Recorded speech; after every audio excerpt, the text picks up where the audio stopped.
مرزا جہبی نے ایک گستاخی کی اور ہمارے نوجوان نسل جو سن رہے ہیں، اور ہمیں کہا جاتا ہے جب روایتی تقریر کریں کسی کو کچھ نہ کہیں اور چلے جائیں.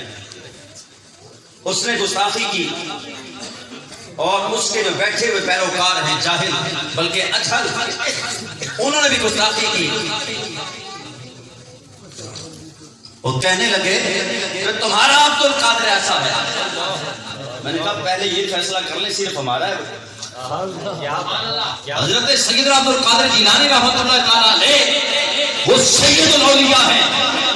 جب تک کوئی ولی ان کے سامنے گردن نہ جھکائے وہ ولی نہیں بنتا. وہ تو ارے غیر مقلدین کے نزدیک بھی قابل احترام ہے. کہنے لگا وہ 11ویں نہیں کرتے. میں نے کہا 11ویں کو ہم نے کوئی، میں اپنی بات بتاتا ہوں، 11ویں کو ہم نے کوئی واجب یا فرض سمجھ کے چھوڑ دیا ہے. اس کی اصل تو یہ ہے کہ وہ ایصال ثواب ہے، ایصال ثواب ہے. اس کی اصل یہ ہے 11ویں واجب یا فرض نہیں ہے، لیکن ہم ان بزرگوں کی خدمت میں ایصال ثواب اس لیے کرتے ہیں تاکہ ان کی خدمت میں ہم ثواب پیش کر کے اللہ کی بارگاہ میں دعا کریں یا اللہ اس نیک ولی کا صدقہ ہماری مغفرت فرما دے. علامہ خادم صاحب رضوی رحمۃ اللہ تعالیٰ علیہ، آپ بھی اللہ کے ان اولیاء میں سے ہیں ان کے صدقے سے ہم اپنی بخشش کے لیے دعا کرتے ہیں.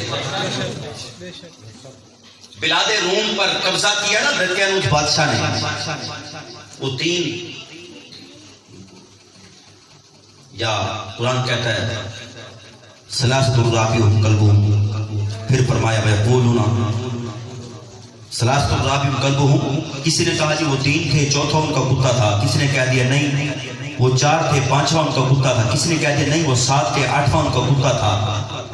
وہ اولیاء دقیانوس کے ظلم و ستم سے تنگ آ کر جب اس شہر سے نکلنے لگے، دقیانوس بادشاہ بڑا ظالم تھا، وہ صاحب توحید تھے، واحد تھے، اللہ کو مانتے تھے، اور دقیانوس بادشاہ نے اپنے جھوٹے معبود بنائے تھے اور لوگوں کو مجبور کرتا کہ ان کو سجدہ کرو، ان کو خدا مانو. تو وہ اللہ کے ولی وہاں سے ہجرت کرنے لگے. تو انہوں نے فیصلہ کر لیا کہ یہ 3 راتیں ملی ہیں. انہوں نے کہا 3 راتوں کے اندر فیصلہ کر لو تم نے ان جھوٹے معبودوں کو سجدہ کرنا ہے کہ نہیں کرنا ہے. تو انہوں نے ایمان بچانے کے لیے وہاں سے ہجرت کا ارادہ کر لیا. ہجرت کرنے لگے تو ایک کتا بھی ان کے پیچھے ہو لیا. اب انہوں نے آپس میں مشورہ کیا کہ ہم ایمان بچانے کے لیے اور توحید کی امانت سینوں میں ہے ہمارے، آسان نہیں مٹانا نام و نشان. ہم تو جا رہے ہیں ایمان بچانے کے لیے اور یہ ہمارے پیچھے آیا ہے، یہ جانور ہے، یہ بول پڑا تو ہم پکڑے جائیں گے. تو ایسا کرو اس کو پیچھے بھگا دو. اب ان میں سے ایک اللہ کا نیک بندہ جب اس نے اس کتے کو دھتکارنے کی اور پیچھے بھگانے کی کوشش کی تو کتے کو اللہ نے زبان عطا فرمائی. کتا بولے انہیں کہ سائیاں ہاں ذات دا کتا مگر ولیاں نو پونکا گا نہیں، ولیاں نو پونکا گا نہیں. ذات کا کتا سمجھ گیا کہ ولیوں کو بھونکنا نہیں ہے. بندوں کو سمجھ نہیں آتی، جس کا جو جی کرتا ہے شروع ہو جاتا ہے. اچھا آگے چلیں گے، وہ بات بڑی دلچسپ ہے. اللہ کریم نے اس کتے کو نطق کی طاقت عطا فرمائی. کتے نے واضح زبان میں عرض کیا کہ ہوں ذات کا کتا مگر بولوں گا نہیں، زبان نہیں کھولوں گا. وہ چلا ساتھ اور پھر ان اولیاء کرام کے جہاں پر ان کی استراحت کی جگہ تھی، جس غار کے اندر انہوں نے جا کر آرام کیا، وہ رکے، وہ ٹھہرے. اللہ نے ان پر نیند کو مسلط کر دیا. اور یہ آپ سورہ کہف پڑھیے 15ویں پارے کے اندر تقریباً 2.5 رکوع جو ہیں اللہ کریم نے انہی کا واقعہ بیان کیا ہے. نحن نقص علیک،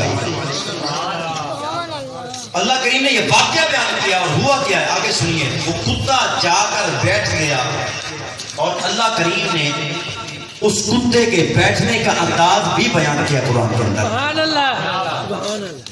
اور کیا فرمایا وَقَلْبُهُمْ بَاسِطٌ ذِرَاعَيْهِ بِالْوَصِيدِ. وہ کتا کس طرح پاؤں بچھا کر بیٹھا.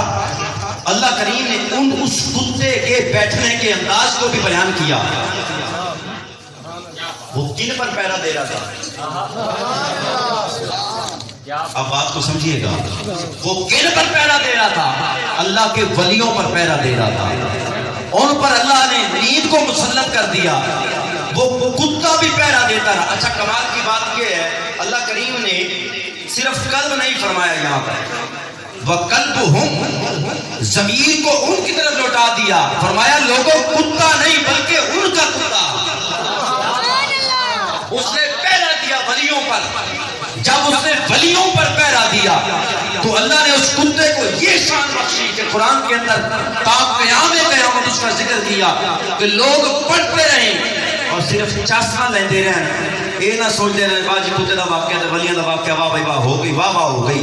اگلی جڑی گل ہے نا گل وچ ہو رہے وہ سمجھو. وہ کیا ہے؟